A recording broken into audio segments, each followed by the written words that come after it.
নবীদের বৈশিষ্ট্য হচ্ছে নবীরা যেখানে মারা যায় ওখানেই কবর দিতে হয়। জানেন এটা?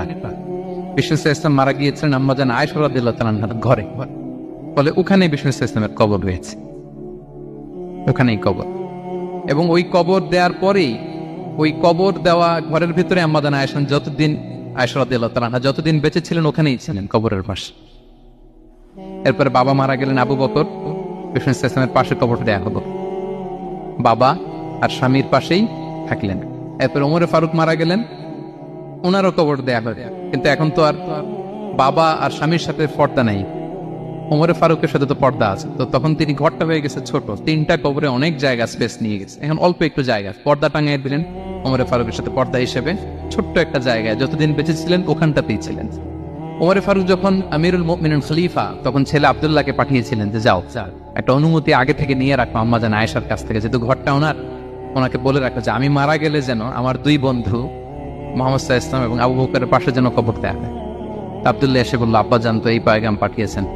তো আয়েশা রাদিয়াল্লাহু তাআলা আনহা বললেন, আমার খুব ইচ্ছা ছিল আমি আমার স্বামী এবং বাবার পাশে শুব, কিন্তু আমিরুল মুমিনিন যখন চেয়েছেন এটাকে আমি ফিরিয়ে দিতে পারিনি। ঠিক আছে যাও, তোমার আব্বাকে বলো তোমার আব্বাই শোবেন ওই জায়গায়। আচ্ছা, তো ওমরে ফারুক আপনারা জানেন অ্যাসাসিনেশনে ইন্তেকাল করেছেন, আত্মাইয়ের আঘাতে, ছুরিকাঘাত করা হচ্ছে কয়েকবার, স্টেবিং। এত জখম হয়েছে, দুধ দিলে ওই জায়গা দিয়ে দুধ বের হয়ে যায় না, বীজ পানি দিলে বের হয়ে যায়। তো সবাই বলল, আমিরুল মুমিনিন আপনি এবার ওসিয়ত করেন, কে হবে আপনার পরে লিডারশিপ, কে নিবে? মুসলিম উম্মাত অনেক বড় হয়ে গেছে।